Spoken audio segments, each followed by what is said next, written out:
back to New World Next Week. I'm James Corbett of CorbettReport.com. And I'm James Evan Pilato of MediaMonarchy.com. It's the minimum wage massacre.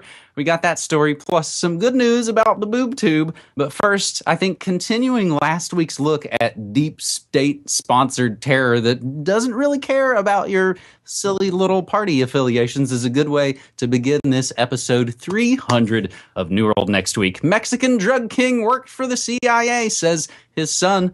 This via Washington's blog. In a brand new book, the son of Medellin drug king Pablo Escobar says that his father worked for the CIA. And there is a link in there to the English translation. Of course, everything that we say and cite is always listed down in the show notes. Does this sound like crazy conspiracy theories? Let's go to the crazy conspiracy place called Time Magazine, where they reported, quote, the U.S. government allowed the Mexican Sinaloa drug cartel to carry out its business unimpeded between 2000 and 2012 in exchange for information on rival cartels. An investigation by El Universal claims, end quote. How about Business Insider? Quote, there have long been allegations the world's most powerful drug trafficker coordinates with American authorities. But the El Universal investigation is the first to publish court documents that include corroborating testimony from a DEA agent and a Justice Department official, end quote. How about Fox News? Quote, according to the motion, the deal was part of a divide and conquer strategy where the U.S. helped finance and arm the Sinaloa cartel, though through Operation Fast and Furious, in exchange for information that allowed the DEA and FBI to destroy and dismantle rival Mexican cartels, end quote. Hey, how about Salon? Quote, it has been revealed the U.S. government has been enabling billions of dollars worth of drugs to flood into the country from Mexico because of shady deals with the notorious Sinaloa cartel, end quote.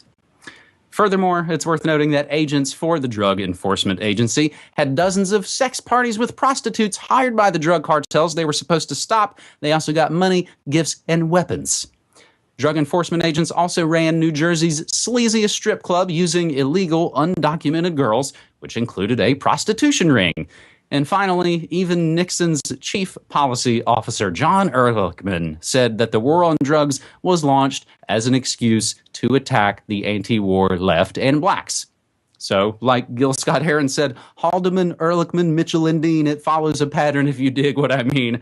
So I think mission accomplished there, at least on the late anti-war left, as they are extinct as a dodo. James, this kind of continues our look last week at CIA blind shake.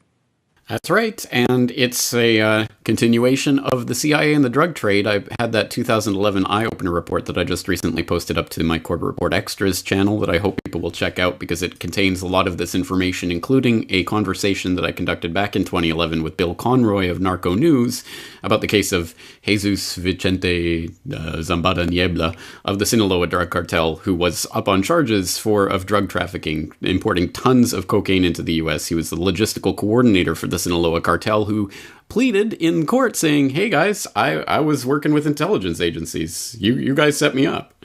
And they invoked classified information procedural rules to try to squash that. So that is up in that CIA and the drug trade mini documentary that I had just posted up to the Corbett Report Extras channel. And if you go and look at this actual report from the George Washington's blog, he's got a bunch of different YouTube videos embedded there that will help make sense of some of this for anyone out there in our audience who doesn't already know how the drug trade is 100% it fostered and enabled and allowed by the intelligence agencies who use it for their own fun and profit in many different ways. And it's good to know that now that our Lord and Savior Trump is in office, the drug war is coming to an end, right? Right, James? Oh, I'm sure it's going to come to an end, except it's absolutely not, as Sessions has already kind of intimated. And this is probably going to be one of the bigger battles that's increasing. And as long as we're talking about, you know, the deep state rolling on and the agenda not caring about a little R or a little D, we'll continue to fill the swamp and note that Trump wants a record $54 billion increase in military spending. That's on top of, I think, the near $600 billion that we already spend. So change Alleluia, hope and change, drain the swamp, pick your slogan, the deep state rolls on. Let's move to our second story this week on New World Next Week, where we move to Zero Hedge and Dispatch.com as the minimum wage massacre continues. This is maybe the sequel. It'll probably have as many sequels as any bad horror movie franchise will, as Wendy's unleashes 1,000 robots to counter higher labor costs. In yet another awkwardly rational response to government intervention in deciding what's fair, the blowback from minimum wage demanding fast food workers has struck again. Wendy's plans to install self-ordering kiosks in 1,000 of its stores. That's 16% of its locations U.S.-wide. Last year was tough. 5% wage inflation, said Bob Wright, Wendy's chief operating officer, during his presentation to investors and analysts last week. He added that the company expects wages to rise 4% in 2017. But the real question is, what are we doing about it? Wright noted that over the past 2 years, Wendy's has figured out how to eliminate 31 hours of labor per week from its restaurants and is now working to use technology such as kiosks to increase efficiency. Meanwhile, Wendy's chief information officer, David Trim, said the kiosks are intended to appeal to younger customers and reduce labor costs. Kiosks also allow customers of the fast food giant to circumvent long lines during peak dining hours while increasing kitchen production. The Dublin-based burger giant, I believe that's Dublin, Ohio, burger giant started offering kiosks last year, and demand for the technology has been high from both customers and franchise owners. And the article goes on to basically talk about the increase in how many of these franchises are super stoked to lay off all kinds of $15 an hour employees so they can get new touchscreens. James? You know, it's interesting to look at the responses to this story in the comments and on Twitter and other places, because people raise the important point. Of course, here we have Bob Wright, the CEO of Wendy's, explicitly tying this to wage inflation, saying basically these minimum wage workers cost too much, it'll be cheaper. I think they estimate it'll be 2 years before all of these kiosks pay for themselves, because they won't be paying these minimum wage order takers anymore.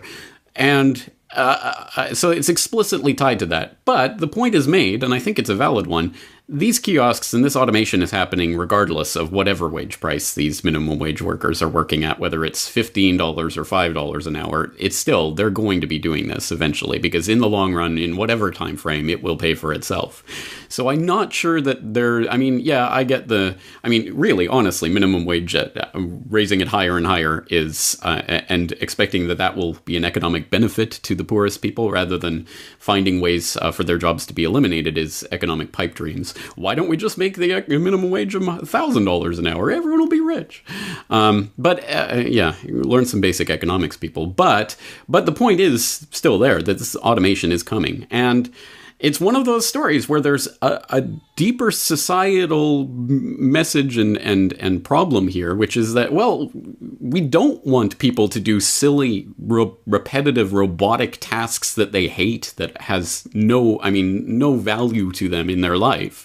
That is not a way to earn a living, and we shouldn't expect people to do that as a way to earn a living, and we shouldn't want people to want those types of jobs. And yet, of course, when this automation comes, in that transition period until whatever comes along that might fill up that gap of the lowest people on the economic ladder jobs, well, those people are going to be crushed under this bus. And what do you do about that? And, Bill Gates and others are saying we got to tax the robots. So is that the answer? Basic income? Universal basic income? Again, I think learning some basic economics might help with dispelling some of that myth. But still, there is a genuine problem here. And I don't think it's an easily soluble one. Certainly not with the toolbox that's on the table right now. So it's one hell of a important story, and as we've been talking about quite a bit in the last year or two, I think this is going to be a bigger and bigger story for more and more people over the coming years. Mm-hmm. James, you took the Bill Gates update there just right out of my notes, so we'll include that in the show notes as well. And I got a few other technocracy updates that we'll include here as related. FriendFace testing artificial intelligence to spot potentially suicidal members. Sorry, suicidal FriendFace users abroad. This tool is only available in Trollmerica at the moment. Google can, which means they will, and which means they did remotely reset your Google router. And shocker, stuffed cloud pets toys leak millions of photos, voice recordings, and personal information from kids and parents. Another warning that the Internet of Things is a giant pie cloud in the sky disaster. So let's wrap up this episode 300 of New World Next Week with a little bit of good news. Americans have fewer TVs on average than they did in 2009. This comes via Ars Technica. Americans went from having an average of 2.6 TVs per household in 2009 to having 2.3 TVs in 2015, according to survey data from the U.S. Energy Information Agency, EIA. The data comes from the agency's Residential Energy Consumption Survey, and allegedly a more fine, detailed report on this survey is actually coming out in April. So just some of the bits and pieces are available right now. The latest data shows that in 2015, 2.6% of households had no TV at all, a jump from the previous 4 surveys in 2009, 2005, 2001, and 1997, in which a steady 1.2 to 1.3% of households didn't own a TV at all. James, I really like this story for our 300th episode. Americans have fewer TVs on average than they did in 2009, because that's when we started New World Next Week, in October of 2009, I believe. And it is a pleasure here to be with you. I know you had the tie on last week. I'll wear the tie this week to celebrate doing this work for so long. Now, James, if there's anything I've learned from the holy religious dogma of catastrophic anthropogenic global warming, it is that correlation equals causation. There is no doubt. If CO2 goes from 350 ppm to 400 ppm, and over that time period, the global average temperature, however you quite work that out, it goes up 1/100th of a degree, it is because of that CO2 increase. No doubt. Settled science, 100%. Therefore, if New World Next Week starts in 2009, and over that almost 8-year period, people start ditching their TVs in record numbers, it is because of New World Next Week. So I'm going to give ourselves a big pat on the back. We did it. We are getting the American populace to tune out their TVs and tune into real independent media. So thank you, James, for being part of that. And thank you to all you guys out there for helping to spread the word about the show, the internet series that is causing people to ditch their TVs. This is the one. New World Next Week. We have been here since October 2009. 300 episodes, give or take a couple of ones that we screwed up and there wasn't video for, so we just released them as audio-only episodes. Those don't count as canon New World Next Week episodes, but they're all up there on the archives. Our sites, both individually, have tens of thousands of articles and interviews and episodes, and we've done it completely listener-supported since then. So hopefully here, 300 more episodes. I'll implore people and thank them for supporting our work via Patreon. I really enjoy Patreon as a nice way for people to give that support. There's nothing better. I enjoy seeing I get 2 emails kind of in a row. One will say, "Hey, Joe canceled his PayPal donations to you." I go, "Oh, man." And then the next email says, "Joe set up a new Patreon account." Sweet. That's been the fantastic way that's been going. And again, that's the way we'll continue to do this independent work, James.